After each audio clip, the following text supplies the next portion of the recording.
আসসালামু আলাইকুম। আপনারা সবাই কেমন আছেন? আলহামদুলিল্লাহ আমি তো ভালো আছি। আশা করছি আপনারাও সবাই ভালো আছেন।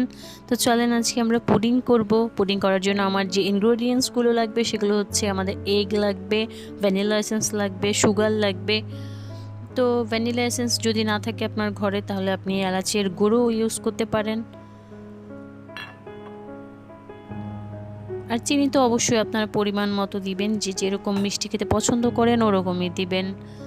আর এগটাকে বিট করার জন্য আমরা অনেক সময় আমাদের কাছে বিটার নাও থাকতে পারে, না থাকলে কোনো সমস্যা নেই, আপনি হাতের কাছে অবশ্যই কাঁটা চামচ একটা থাকবে, তো ওটা দিয়েও আপনি বিট করে নিতে পারবেন।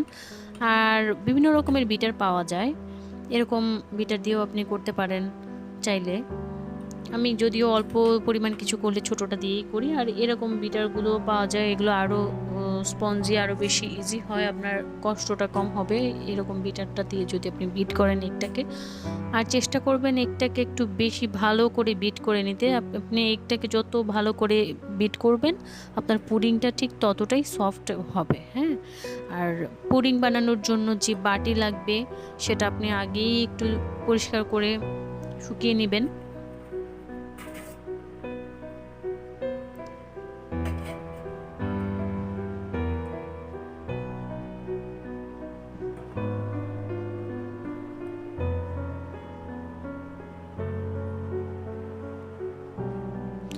আর আমি হচ্ছে এখানে আমার আমি যে দুধটাকে জ্বালাতে দিয়েছিলাম দুধটাকে ভালো করে অনেকক্ষণ আমি চুলায় বসিয়ে রেখেছিলাম, আসলে একদম কমিয়ে ফেলেছি জ্বালিয়ে। তো পরে যাই হোক, এখন হচ্ছে আমি ক্যারামেলটা করে নিয়েছি। আপনারা দেখতে পাচ্ছেন আমি ভিডিও বড় হয়ে যাবে, তার জন্য ক্যারামেল তৈরিটা আর আলাদা করে দেখাইনি। ক্যারামেল করে ফেলেছি, আমি বাটিতে দিয়ে দিয়েছি। এখন আমি একটা ফেটিয়ে নিব। ডিমটাকে ফেটিয়ে নিয়ে আমি আপনারা চাইলে দুটো ডিম দিয়েও করতে পারেন, সমস্যা নেই। পরিমাণের ওপর আপনার দুধ কতটুকু দিয়েছেন সেটার উপর ডিপেন্ড করবে আসলে আপনি কটা ডিম দিবেন আর কি। আমি এখন আজকে 3টে ডিম দিয়ে দিব।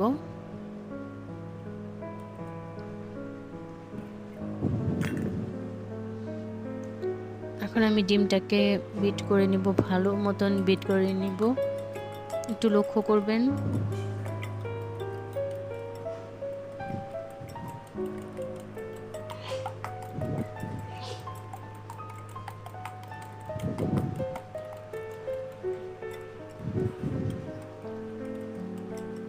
আমি যদিও খুব বড় রাঁধুনি না, তারপরেও আমি আমার বাসার জন্য, আমার ফ্যামিলি মেম্বারদের জন্য করেছি, তো সবাই অনেক পছন্দ করেছে, যার জন্য আমি আশা করছি আপনারাও পছন্দ করবেন, আপনাদেরও ভালো লাগবে, ট্রাই করে দেখবেন। তো আমার ডিম ফ্যাটা হয়ে যাচ্ছে প্রায় এদিকে।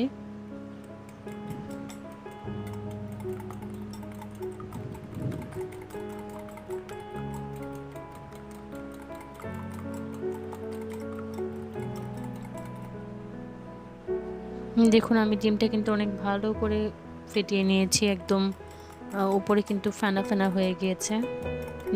ডিমটা একদম পাতলা হয়ে যাবে, একদমই পাতলা হয়ে যাবে, একদম পানির মতো পাতলা হয়ে যাবে, যেটা আর কোনো আঠালো আঠালো কিছুই থাকবে না। তো দুধটাও এদিকে আমি ঠান্ডা করার জন্য দিয়ে দিয়েছিলাম, একটু ঠান্ডা হয়ে গিয়েছে, আপনারা দেখতে পাচ্ছেন।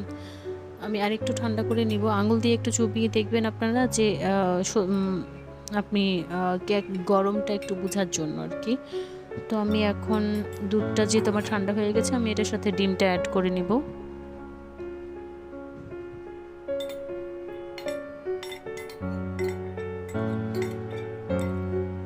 আমি দুধের সাথে ডিমটা ভালো করে মিশিয়ে নিব।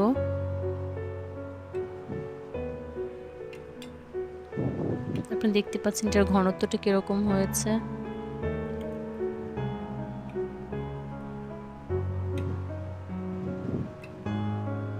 এখন আমি এর সাথে যুক্ত করে নিব ভ্যানিলা এসেন্স।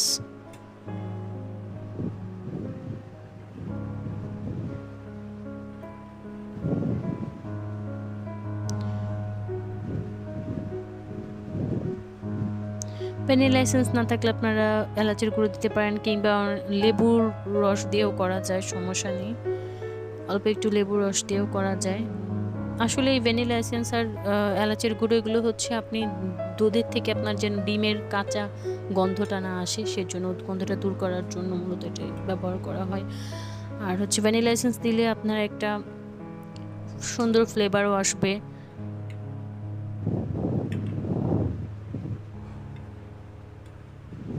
রেস্টুরেন্টের পুডিংয়ের যে ফ্লেভারটা আসলে ভ্যানিলা এসেন্স থেকে ওই পুডিংয়ের ফ্লেভারটা আসে আসলে। তো যাই হোক, আমি মিশিয়ে দিয়েছি আমার পরিমাণ মতো পুডিং। আমি এখন আসলে বসিয়ে দিয়েছি চুলায়, অল্প একটু পানি দিয়ে আমি ননস্টিকিতে দিয়ে দিই। আপনি যে কোনো একটা হাঁড়ির মধ্যে এটাকে বসিয়ে দিবেন। আপনি যেই পাত্রটাতে পুডিংটা দিয়েছেন সেটাতে আসলে পুডিংটা অবশ্যই ছেঁকে নিতে হবে। ছেঁকে আমি কিন্তু দিয়েছি বাটিতে। তারপর হচ্ছে আমি একটা ননস্টিকিতে দিয়ে অল্প পানি দিয়ে বসিয়ে দিয়েছি। আর হচ্ছে সেটার ননস্টিকের যে ঢাকনার যে ফুটোটা সেটা আমি টিস্যু দিয়ে অবশ্যই বন্ধ করে দেব। ঠিক আছে, তো আজ আর নয়, ভালো থাকবেন সবাই, আল্লাহ হাফেজ।